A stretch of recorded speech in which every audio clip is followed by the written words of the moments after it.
students, in the process of learning and using Incoterms, do have such confusions? Too much content? Don't understand? Unable to use? Do you still have such troubles? Difficult to learn? Too tedious and boring? In today's class, let's break the code of Incoterms to explore the mysteries of trade terms together. So, let's start with an animation. Xiao Wang was a foreign trade salesperson of a clothing foreign trade company A who just graduated from college this year. Recently, he took over an export order that was under negotiation. The Japanese buyer proposed that the deal will be agreed as long as the CFR price is changed to the DDP price. Xiao Wang was eager to make a deal to show himself. He agreed to the request without thinking. Unexpectedly, the scale of Company A was too small. It was unable to clear Japanese customers. The cargo was stranded at a Japanese port. Company A can only increase the cost to search for a third party to assist in handling. They almost exceeded the contracted delivery date. Xiao Wang was severely criticized for this matter. He felt very depressed. Xiao Wang, as an international trade practitioner, rigorous and meticulous work are the most basic requirement. If you do not take your business seriously, the likeliest result is to damage the credibility of enterprise. If it is serious, it may affect the good brand image of our enterprises. It will even damage the Chinese image of our country. I know I was wrong, but how can we really understand and apply so many trade terms? Don't worry, I'm going to teach you 3 knacks today. The first knack is like extracting silk from cocoons. The key to deciphering a trade term is to understand its meaning and characteristics. In fact, since the official introduction of Incoterms in 1936, the ICC has revised it several times. The latest revision is Incoterms 2020. However, the release of the new version does not mean that the old version is invalid as long as the version used is indicated in the contract. Let's take 11 terms in Incoterms 2020 as an example.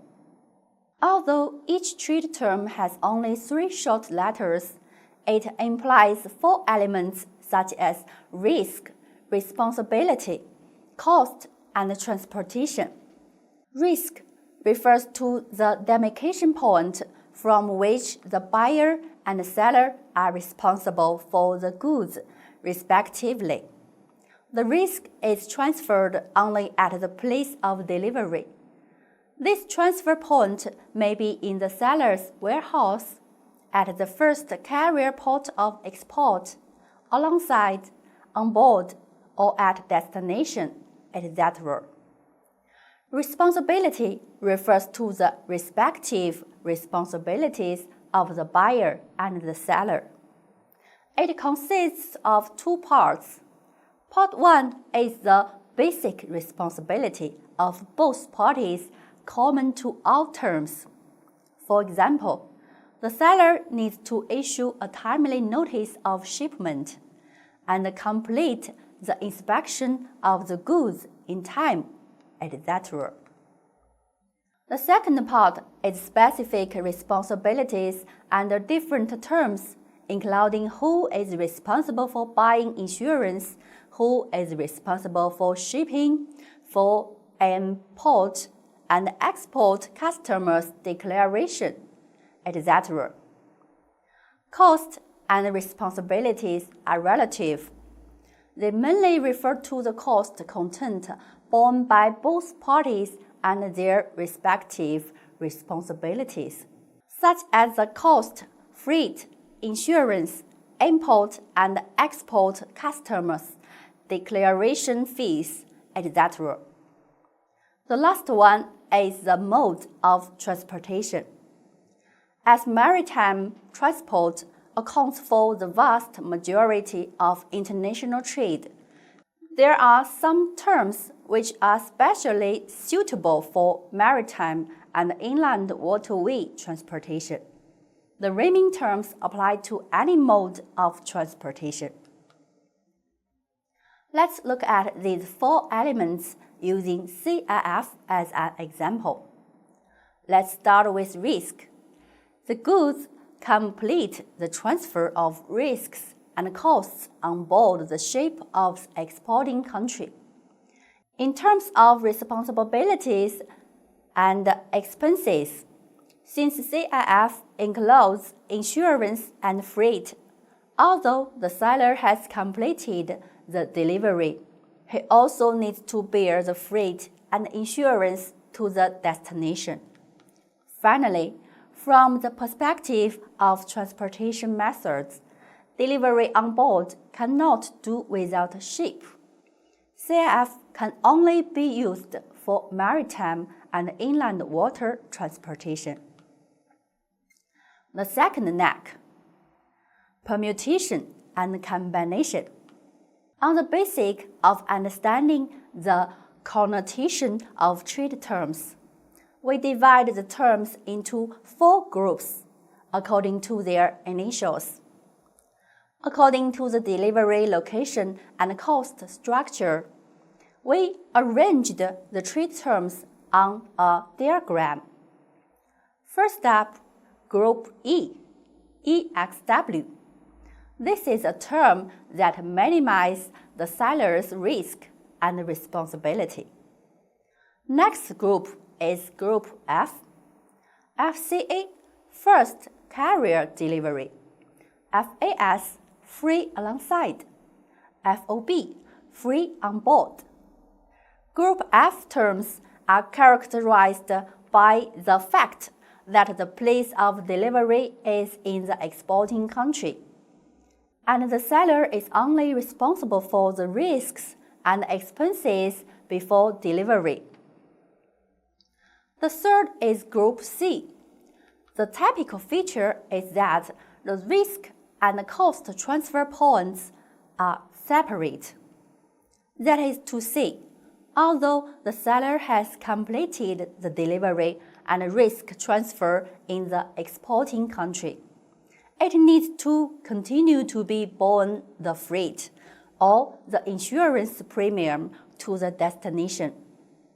Both CFR and CIF are delivered on board. The seller bears the additional freight under CFR, but under CIF, the seller has to bear the insurance premium. Both CPT and CIP are delivered by the first carrier. Similar to the previous group, the former continues to bear the freight after delivery. The latter will also have to bear the insurance premium. And finally, Group D, 3 terms for delivery to destination. This is the most risky set of terms for sellers. The difference is DAP, delivery without unloading, DPU, delivered after unloading, DDP, delivered after duty paid. The third neck, defeat the enemy.